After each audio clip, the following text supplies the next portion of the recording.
평생의 관찰과 성경을 읽고 기도하면서 얻은 결론은 그리스도인의 진보를 방해하는 유일한 존재는 그리스도인 자신이다 라는 것이다. 하나님의 진정한 자녀는 그리스도인의 삶과 성장에 완전히 비우호적인 상황에 처한다 해도 얼마든지 살아가고 성장할 수 있다. 외부적 환경은 그리스도인의 영적 삶에 전혀 또는 거의 도움을 주지 못한다. 이것은 영적인 길이 어떤 것인지를 정확히 아는 사람이라면 누구라도 믿지 않을 수 없는 것이다. 이런 점을 생각할 때 자신의 영적 실패나 도덕적 실패에 대해 다른 어떤 것이나 어떤 사람을 탓하는 것은 언제나 잘못된 것이라고 말하지 않을 수 없다.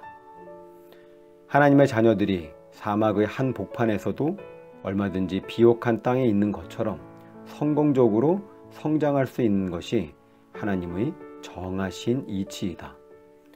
그들은 어려운 환경을 이기고 성장해야 한다. 본래 이 타락한 세상에서는 기적 같은 일이 일어나지 않으면 선한 것이 생길 수 없기 때문이다. 어떤 옛날 찬송가에는 이 악한 세상이 은혜의 친구인가요? 우리를 도와 하나님께 나아가게 하나요? 라는 수사 의문문이 나온다. 물론 이 의문문에는 그렇지 않지요 라는 대답이 이미 포함되어 있다. 은혜는 세상의 도움 없이 일한다. 인간이 자기의 영적 사고 안에 하나님 이외의 다른 요소를 허락하지 않고 또 그분을 향해 올바른 태도를 갖겠다고 마음 먹는다면 현재 그의 삶이 아무리 비뚤어져 있다 해도 그에게는 소망이 있다. 하나님과 나, 이것은 개인 신앙의 처음이요 끝이다. 믿음은 그분과 나 사이의 거룩한 관계 안에 제3자가 있거나 있을 수 있다고 인정하지 않는다. 사람의 태도는 매우 중요하다. 우리의 영혼이 하나님을 향해 믿음과 사랑의 태도를 굳게 견지하면 그 이후의 모든 것에 대해서는 그분이 책임지실 것이고 그분의 약속들을 이루어 주실 것이다.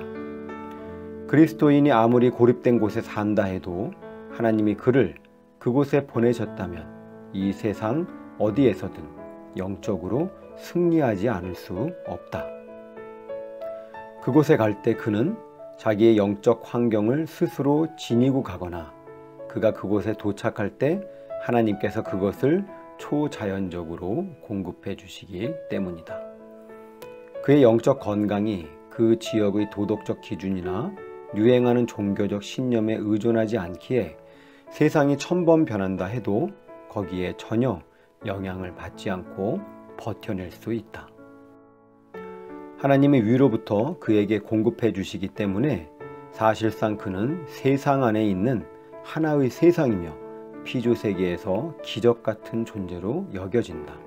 이런 점을 깨닫게 되면 우리의 영적 실패에 대해 다른 이들을 탓해서는 안 된다는 걸 쉽게 이해할 수 있다.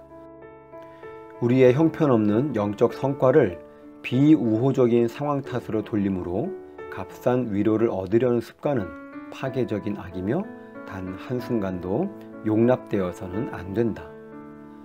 우리의 내면적 연약함이 외부적 상황 때문이라고 믿으며 평생을 살았는데 마지막에서야 문제의 원인이 자신에게 있었음을 깨닫게 된다면 어떻게 되겠는가? 그런 일은 생각만 해도 끔찍하다. 만명의 원수가 그리스도인에게 달려든다 해도 그가 하나님을 온전히 신뢰하며 그들에게 맞선다면 그들은 그를 정지시킬 수 없고 심지어 그의 전진 속도를 늦출 수도 없다. 그들은 비행기에 저항하는 대기와 같은 역할을 할 뿐이다. 대기의 저항을 어떻게 이용해야 할지를 아는 비행기 설계자의 지식 때문에 대기는 비행기를 하늘 높이 들어올려 3000km의 비행을 가능하게 한다. 비행기의 적이 될 수 있었던 대기가 오히려 비행기의 갈 길을 도와주는 충실한 종이 되는 것이다. 가장 중요한 것은 우리의 패배에 대해 다른 어떤 것이나 다른 어떤 사람을 비난해서는 안 된다는 것이다. 원수들의 의도가 아무리 악하다 할지라도 우리의 불신앙을 그들 탓으로 돌리지 않는 한 그들은 결코 우리를 해할 수 없다. 하지만 우리가 그들을 탓하기 시작하면 그들은 강한 존재로 변해 우리에게 해악을 끼치게 된다. 그럴 경우 잘못은 그들이 아닌 우리에게 있다.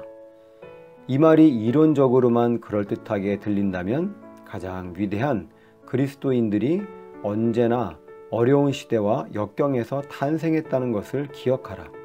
실제로 환난은 그들이 영적 완전함에 이르도록 도움을 주었다.